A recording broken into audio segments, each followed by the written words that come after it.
물된 동산교회 시간. 이 시간 말씀에는 물된 동산교회 담임 조병선 목사님입니다. 할렐루야, 물된 동산교회 조병선 목사입니다. 평안하셨는지요?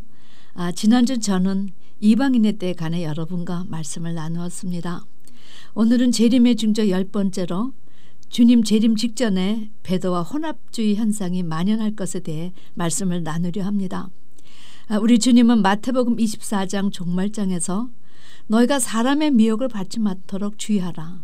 많은 사람이 내 이름으로 와서 나는 그리스도라 하여 많은 사람을 미혹해 하리라 경고하여 주셨습니다. 그리고 다시 11절에 거짓 선지자가 많이 일어나 많은 사람을 미혹하고 불법이 아주 성할 것이다. 그 연고로 많은 사람의 사랑이 식어지리라. 여러분, 우리 주님은 지금 이런 가짜 목사들의 수가 아주 많아질 것과 그 결과 많은 사람들이 영향을 받아 사랑이 식어져 고통의 시대가 임할 것을 제시하여 주셨습니다.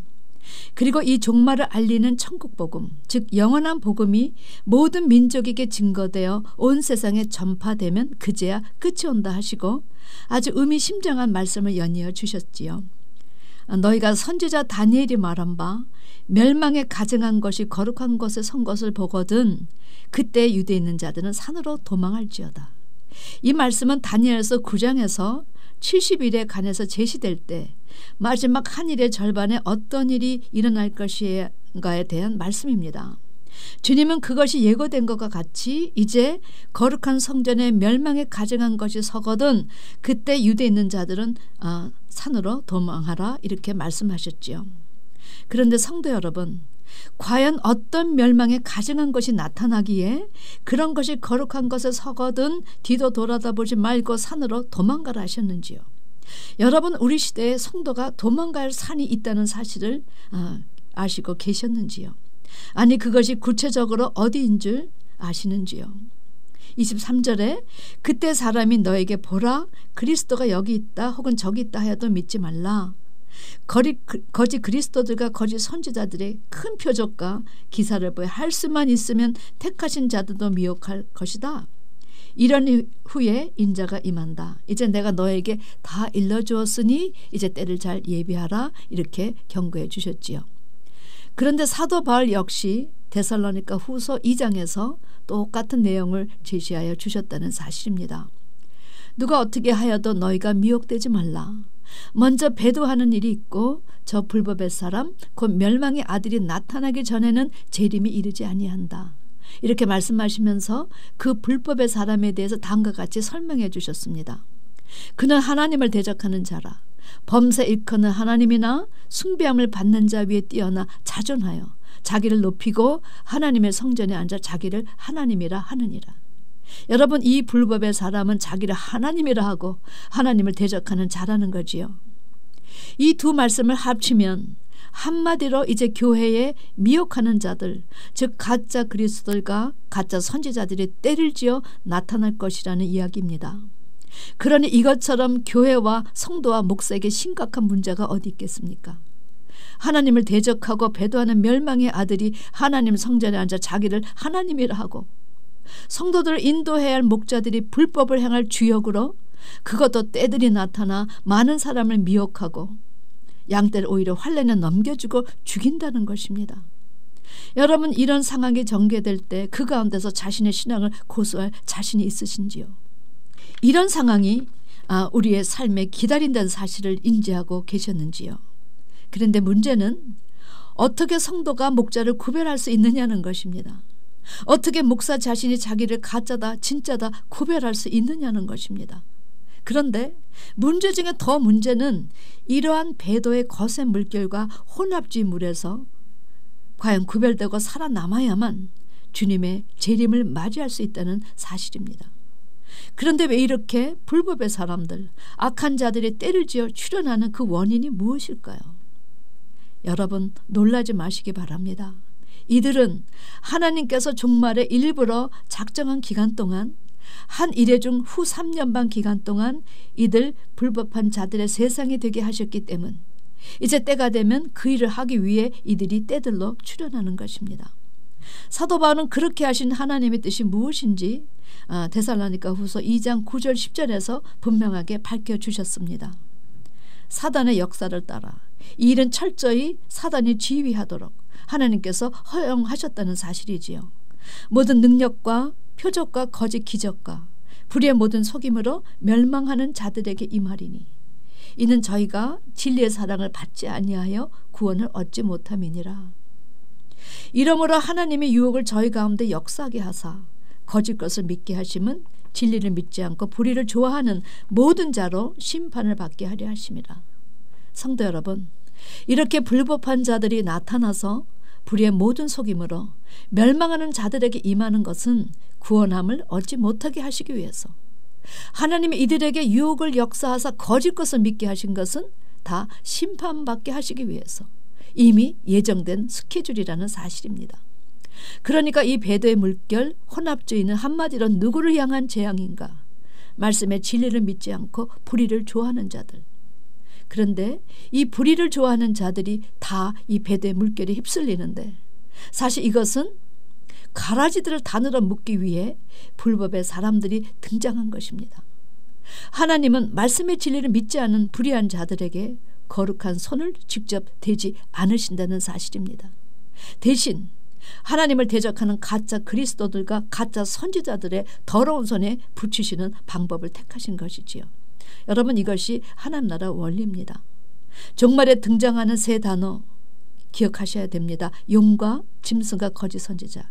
이 세 부류들이 출현해서 하는 일은 결국 가라지를 단으로 묶는데 총힘을 다할 것이 그렇게 제시된 것이지요. 사도 요한은 장래될 실상 계신 계시록 17장 17절에서 그 사실을 이렇게 기록하셨습니다. 이는 하나님이 자기 뜻대로 할 마음을 그들에게 주사 한 뜻을 이루게 하시고 저희 나라를 그 짐승에게 주게 하시되 하나님의 말씀이 응하기까지 하심이라. 여기서 제시하는 첫째, 자기 뜻대로 할 마음을 그들에게 주사해서 그들은 누구를 의미할까? 두 번째, 한 뜻을 이루게 하신다는 말씀에서 한 뜻의 의미는 무엇이며, 세 번째, 하나님 말씀이 응하기까지 해서 어떤 하나님의 말씀이 응하기까지 그들에게 하나님이 나라를 주신다는 것일까요? 여러분, 이 내용은 우리가 반드시 알아야 합니다. 왜냐하면 하나님의 뜻 안에서 반드시 성취될 말씀이기 때문입니다.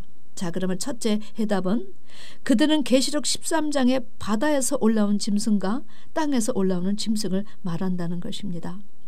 하나님은 적그리스도와 거짓 선지자들에게 자기 뜻대로 할 마음을 주셨기 때문이지요.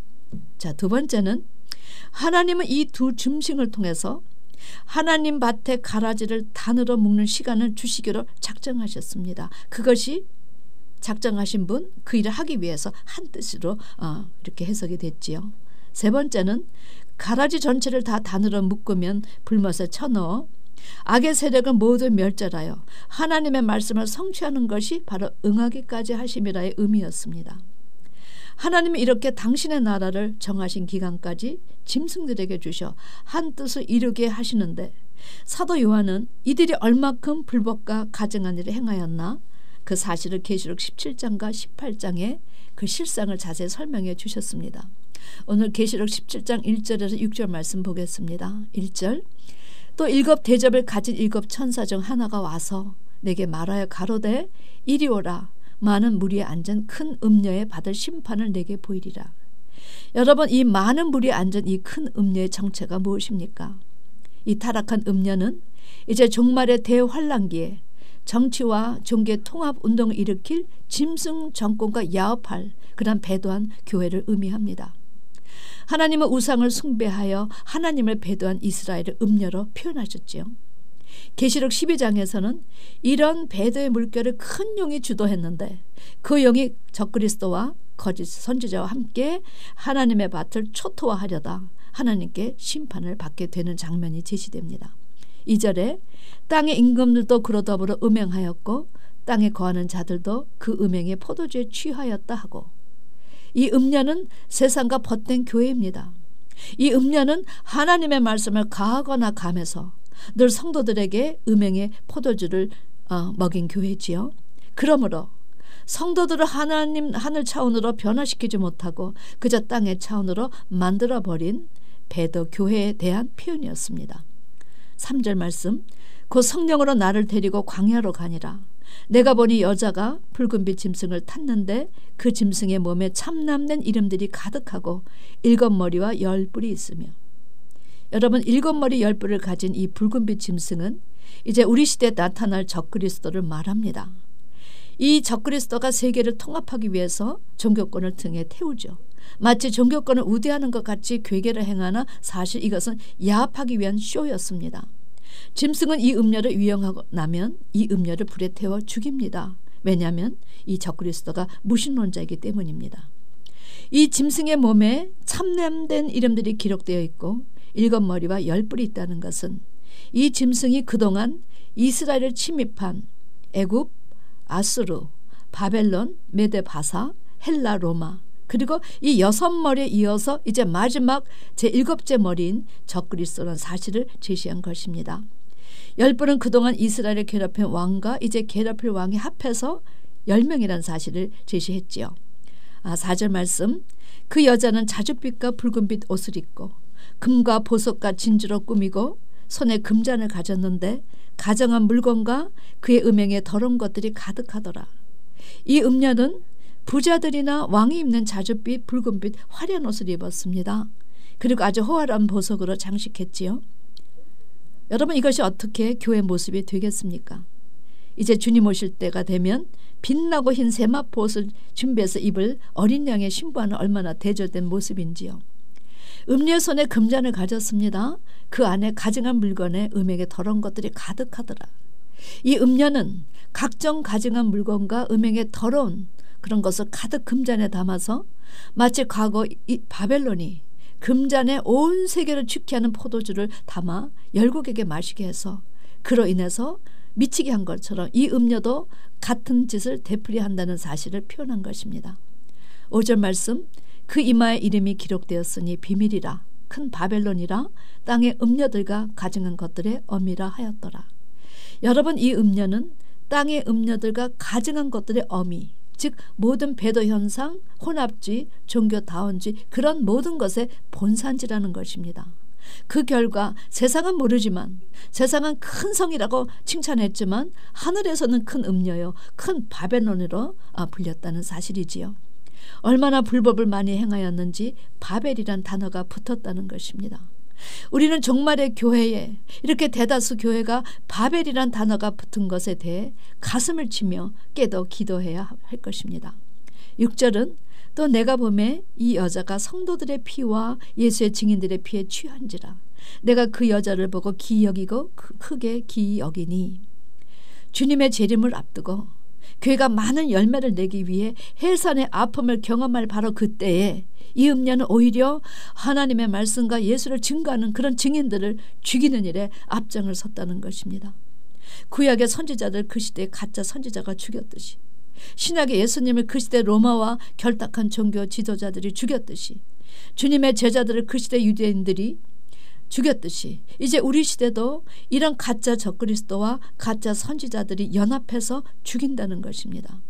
사도 요한은 이 음녀의 모습이 그가 알던 교회의 모습이 아니니 달라도 너무나 달라서 기이 여기고 크게 기이 여겼다 이렇게 기록했습니다.